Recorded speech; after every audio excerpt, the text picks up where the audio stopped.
रजनी को बचपन से ही पेंटिंग का बहुत शौक था। वो हमेशा से ही पेंटर बनना चाहती थी, पर उसके माँ और पिताजी ने उसको कभी भी इस चीज के लिए सपोर्ट नहीं किया और उसकी शादी नीरव से हो गई।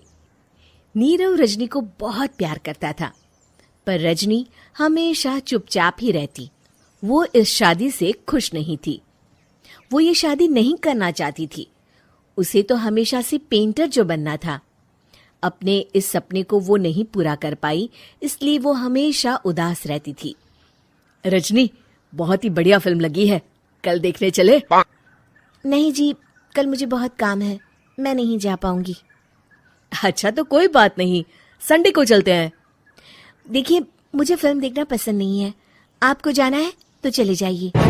नीरव को मना करके रजनी वहां से चली जाती है और अपने बैग को खोलकर उसमें बंद पड़े ब्रश और कलर्स को देखकर रोने लगती है।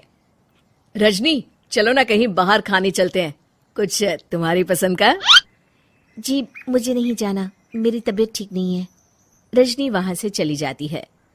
नीरव को समझ नहीं आता कि रजनी उससे इतना दूर क्यों रहती है। वो जब भी उसके साथ वक्त बिताना चाहता है, रजनी कोई ना कोई बहाना बना देती है। एक दिन घर पर कोई नहीं था। रजनी घर का सारा काम जल्दी से खत्म कर लेती है। घर पर अकेले होने के कारण वो सोचती है कि वो आज पेंटिंग करेगी। वो अपने कमरे में जाकर पेंट ब्रशेस और कलर्स निकालकर जैसे ही कलर मिक्स कर रही होती है कि दरवाजे पर बेल बज जाती है। अब कौन आ गया इस वक्त? इतनी मुश्किल से तो मुझे पेंट करने का मौका मिला है। रजनी दरवाजा खोलती है तो उसकी सास अपनी सहेलियों के साथ खड़ी होती है और सब घर के अंदर आ जाते हैं।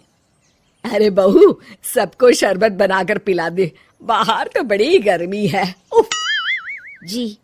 रजनी पेंट ना कर पाने से उदास हो जाती है। उसे गुस्सा भी आ रहा होता है कि उसने इस शादी के लिए हाँ क्यों कह दी। वो रसोई में जा रही होती है कि उसकी सास उसे रोकती है। बहू, सबके खाने का भी इंतजाम कर लेना, आज का लंच तो ये सब यहीं करेगी। हाँ। रजनी बिना कुछ कहे रसोई में चली जाती है। सबके लिए खाना बनाती है। सब खाना खाते हैं और रजनी घड़ी देखती है कि ये सब कब जाएंगे ताकि वो अपनी पेंटिंग कर सके। जब शाम होती है तब सब चले जाते हैं अपने घर। अरे बहू, सब तेरे खाने की तो बहुत तारीफ कर रहे थे, सबको बहुत अच्छा लगा खाना। आपको मुझे सुबह बताना चाहिए था ना कि आपकी सहेलियां आ रही हैं। पता भी है कितना वक्त लगा सारा खाना बनाने में। अरे बहू, तू ऐसे कैसे बात कर रही है मुझसे? तो और कैसे बात करूं? मैं इस घर की कोई नौकरानी नहीं हूं कि इतना काम करूंगी। रजनी अपने कमरे में जाकर दरवाजा बंद कर लेती है। शाम को जब नीरव आता है तो उसकी माँ उसे पूरी घटना के बारे में बताती है। क्या रजनी ने आपसे इस तरह बात की माँ? हाँ, और पता नहीं उसे क्या हो गया है, शाम से बाहर भी नहीं आई है। मैंने तो कई बार आवाज दी, खाना भी नहीं खाया उसने। तू ही बात करके देख ले बेटा। नीरव अपने कमरे का दरवाजा खटखटाता है। रजनी, दरवाजा खोलो, मैं हूं। रजनी दरवाजा खोलती है और फिर वापस जाकर अपने बिस्तर पर लेट जाती है। रजनी, माँ से बात करने का ये क्या तरीका है? मैंने कोई गलत बात नहीं की है। अरे तुम क्यों ऐसे बर्ताव कर रही हो सबके साथ? क्या तुम इस शादी से खुश नहीं हो? रजनी कुछ नहीं बोलती। अरे बताओ मुझे रजनी, क्या ये शादी तुम्हारी मर्जी के खिलाफ हुई है? हाँ, मैं ये शादी कभी नहीं करना चाहती थी। तुमसे क्या, मैं किसी से भी शादी नहीं करना चाहती थी। रजनी रोने लगती है। चुप हो जाओ रजनी, बताओ मुझे, तुम क्यों नहीं करना चाहती थी शादी?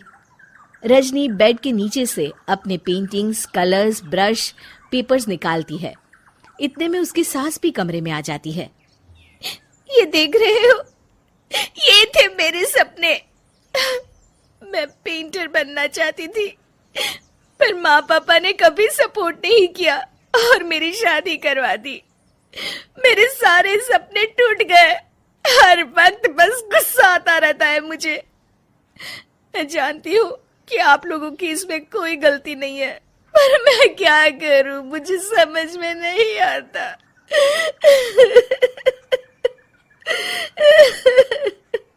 रजनी फूट फूट कर रोने लगती है। मुझे माफ कर दीजिए, आप दोनों के साथ मैं बहुत बुरा बर्ताव कर रही हूँ। अरे रजनी बेटा चुप हो जाओ तुम। नीरव पानी लेकर आता है। ये लो पानी पियो और शांत हो जाओ। रजनी पानी पीती है और उसकी सास पेंटिंग्स देख रही होती है। अरे नीरव, हमें तो पता ही नहीं था कि हमारी बहू कलाकार है। अरे कितनी अच्छी पेंटिंग्स बनाई है, देखो तो। ये वाली तो मैं अपने कमरे में ले जाऊंगी। आपको ये पेंटिंग्स अच्छी लगी? अच्छी नहीं, बहुत अच्छी लगी। और तुमने हमें बताया क्यों नहीं? तुम जब चाहे पेंटिंग कर सकती हो रजनी। हम तुम्हारे सपनों को पूरा करने में तुम्हारा पूरा साथ देंगे। हाँ बेटा, हम कला की कद्र करते हैं। हम कलाकार तो नहीं, पर मुझे गर्व है कि मेरी बहू एक कलाकार है। रजनी, नीरव और सास तीनों हंस पड़ते हैं।